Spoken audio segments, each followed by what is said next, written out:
Барлықтарыңа сәлем. Бұл математика нөлден бастап курсы 6-шы сабақ. Бүгінгі өтетін тақырыбымыз жай бөлшектерді және аралас сандарды көбейту, бөлу. Өткен тақырыпта біз қосу мен азайтуды өткен едік. Ендеше жай бөлшектерді көбейту. Бөлшекті бөлшекке көбейту үшін олардың алымдарын көбейтіп, алымы етіп жазып, бөлімдерін көбейтіп, бөлімі етіп жазуымыз керек. Ол әріппен мына түрде, ережеміз әріппен осы түрде. Б-дан А деген бөлшек, көбейту Д, Д-дан С деген бөлшек. Алымдарын көбейтсек, А мен С-ны көбейтіп жоғарысына жазамыз алымына, Б мен Д-ны көбейтіп бөлшектің бөліміне жазамыз. Мысалдар келтірейік. Мысалы, 4-тен 1 деген бөлшек көбейту 3-тен 1 деген бөлшек. Осы екі бөлшектің көбейтіндісі қандай болады? Бірінші бөлшек сызып, алымдарын көбейтеміз. 1 көбейту 1. Бөлімдерін көбейтсек, 4 көбейту 3. Әрі қарай 1-ге 1-ді көбейтсек, 1, 4-ке 3-ті көбейтсек, 12. Яғни бізде 4-тен 1 көбейту 3-тен 1, ол бізде 12-ден 1 деген бөлшек шығады екен. Тағы да бір мысал көрсетейін. 4-тен 3 көбейту 2-ден 1 деген бөлшек болсын. Бұл жерде де дәл солай. 3 пен 1-ді көбейтеміз бірінші. 3 көбейту 1, бөлімдерін көбейтсек, 4 көбейту 2. Сонда біздің жауабымыз 8-ден 3. Байқағандарыңыздай, біз көбейту орындаған кезде ешқандай ортақ бөлімге келтіріп, ең кіші ортақ еселігін тауып, қиналмаймыз, көбейту өте оңай. Көбейтуде орындалатын қасиет ол қысқарту. Мысалы, 4-тен 3 деген бөлшек көбейту 8-ден 6 деген бөлшек.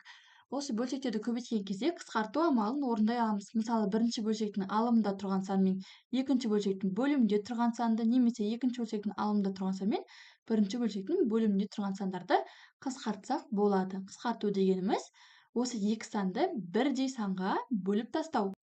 Мысалы, мына жерде 4 пен 8 қандай санға қысқарады? Я, 4-ке қысқарады. Қысқартуды орындаған кезде үстін сызып тастаймыз. Және 4-ті 4-ке бөлсек 1, 8-ді 4-ке бөлсек 2. Біз қысқарту орындадық. Енді мына 3 пен 6-ны қысқартайық. 3 пен 6-ны 3-ке қысқартсақ болады. 3-ті 3-ке бөлсек 1, 6-ны 3-ке бөлсек 2. Енді мына жерде 2 мен 2-ні де қысқартсақ болады.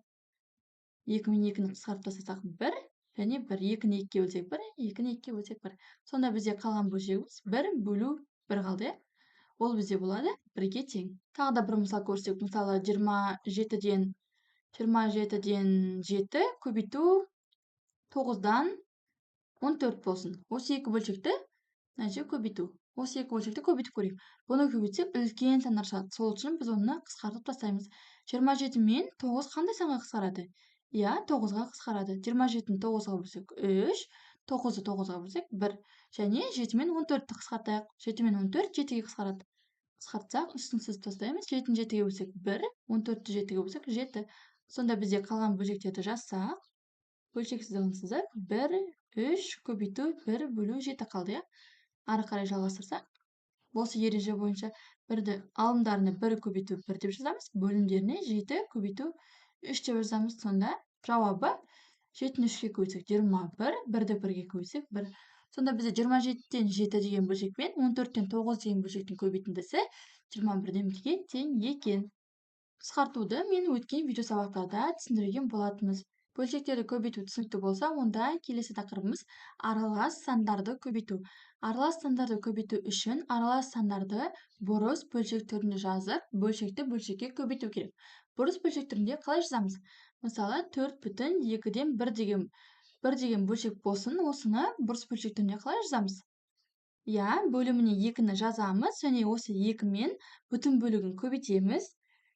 4-ті 2-ге көбейтсек 8, және осы алымда тұрған санды қосамыз. 4-ті 2-ге көбейтсек бізде 8, 8-ге 1-ді қоссақ 9. Яғни бізде 4,2-ден 1 деген бөлшегіміз 2-ден 9 деген бөлшекке айналды. Тағы да бір мысал көрсем, 2,6-дан 1 деген бөлшек болсын, осыны айналдырып көрейік. Бірінші, осы бөлімді тура осылайынан осы жерге жазып қоямыз. 6, келесі 6-ны бүтін бөлігіне көбейтеміз. 6-ны 2-ге көбейтсек 12, және алымда тұрған санға қосамыз. 12 қосу 1, 13. Сол кезде бізде 6-дан 13 деген бөлшегіміз шығады. Тағы да бір мысал көрсетсем, 2,6-дан 5 деген бөлшек болсын, осы бөлшекті бұрыс бөлшекке айналдырып көрейік. Бірінші, бөлімін дәл сол қалпында жазамыз 6-ны, одан кейін бүтін бөлігіне көбейтеміз, және алымда тұрған санға қосамыз. 6-ны 2-ге көбейтсек 12, 12-ге 5-ті қосақ 17. Сонда бізде 2,6-тан 5 деген бөлшегіміз 6-дан 17 деген бөлшекке айналады. Енді аралас сандарды көбейтіп көрейік. 6,2-ден 1 көбейту 4,2-ден 1 деген бөлшек берілсін. Осы екі аралас санды көбейтіп көрейік. Бірінші бұрыс бөлшекке айналдырамыз, иә. 2-ні дәл солай жазамыз, 2-ні 6-ға көбейтсек 12, 13. Көбейту 4-те 2-ге көбейтсек 8, 8-ге 1-ді қоссақ 9. Енді осыларды тек көбейтуіміз қалды. 13-ті 9-ға көбейтсек 117, ал 2-ні 2-ге көбейтсек 4. Яғни бізде 4-тен 117 деген бөлшек шықты. Мысалы, 2,3-тен 1 көбейту екінші бөлшегіміз жай ғана бөлшек болсын. 5-тен 2 деген екі бөлшекті көбейтіп көрейік. Бірінші, бізде аралас бөлшек тұрғандықтан, оны бұрыс бөлшекке айналдырамыз. 3-ті жазамыз. 3-те 2-ге көбейтсек 6, 6-ға 1-ді қоссақ 7, алымына 7-ні жазамыз. Көбейту екінші бөлшегімізді жаза береміз, өйткені ол аралас бөлшек емес. 5-тен 2. Енді көбейтудің ережесі бойынша алымына 7 көбейту 2, бөліміне көбейтеміз. 3 көбейту 5. Сонда бізде 7-ні 2-ге көбейтсек 14, 3-те 5-ге көбейтсек 15. Жалпы бөлшектерді көбейту тақырыбы түсінікті болса, онда бөлу тақырыбына өтейік. Жай бөлшекке бөлу үшін бөлінгіш бөлшекті бөлгіш бөлшекке кері санға көбейту керек. Ережені әріппен жазсақ, мысалы, b-дан a деген бөлшек берілген, оны бөлеміз d-дан s деген бөлшекке. Бірінші бөлшекті сол қалпында жазамыз. b-дан a деп көбейту, мына екінші тұрған бөлшектің алымы мен бөлімін алмастырамыз. Мысалы, мынада біріншісінде s жоғарысында тұрса, оны с-ны астына жазамыз. d-ны үстіне жазамыз. Және ортасына көбейту таңбасын қоямыз. Мысалы, 3-тен 2 көбейту 2-ден 1 деген, бөлу 2-ден 1 деген бөлшек болсын. Бөлу кезінде қысқартуға болмайды. Көбейту кезінде ғана қысқартамыз. Бірінші бөлшекті дәл осы қалпында жазамыз. 3-тен 2-ні енді бөлу таңбасынан көбейту таңбасына ауыстырамыз. Енді келесі бөлшектің алымы мен бөлімінің орнын ауыстырамыз. Мына жерде 2-ні үстіне, 1-ді астына жазамыз. Енді ары қарай көбейтуді орындай береміз. Так, 3 көбейту 1 және 2 көбейту 2.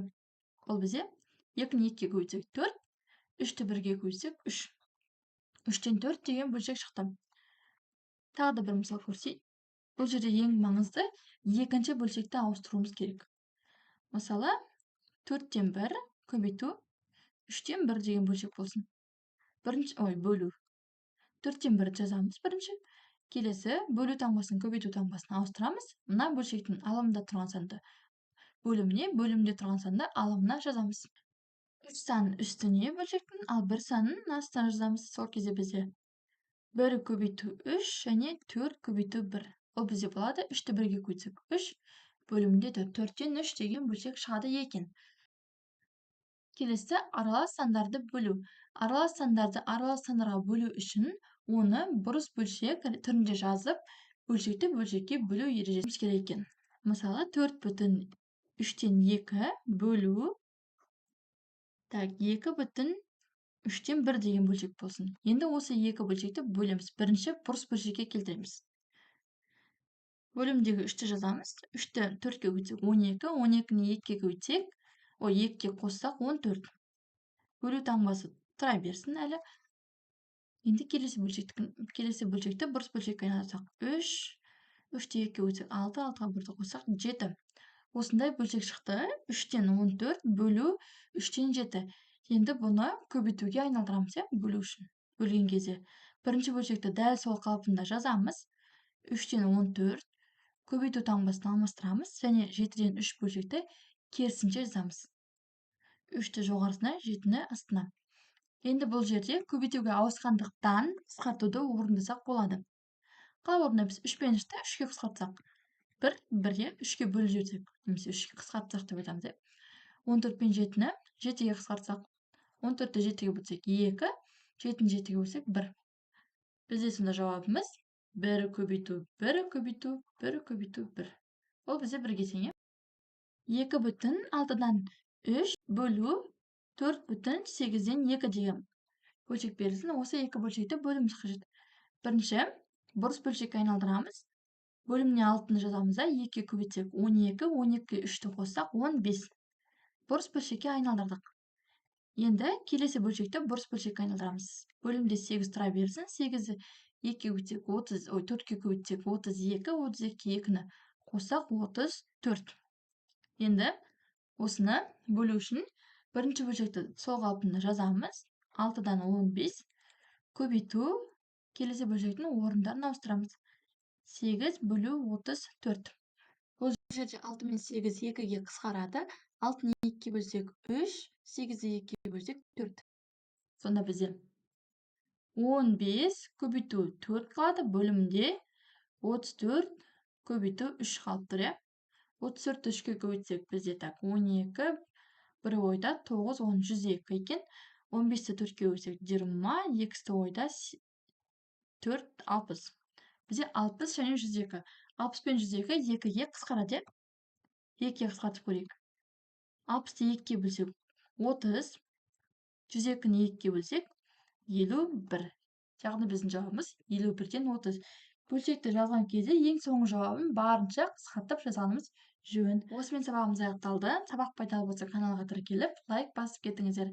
Бізде келесі сабақ, 7-ші сабақ Париж тақырыбында болады. Жіберіп алмаңыздар.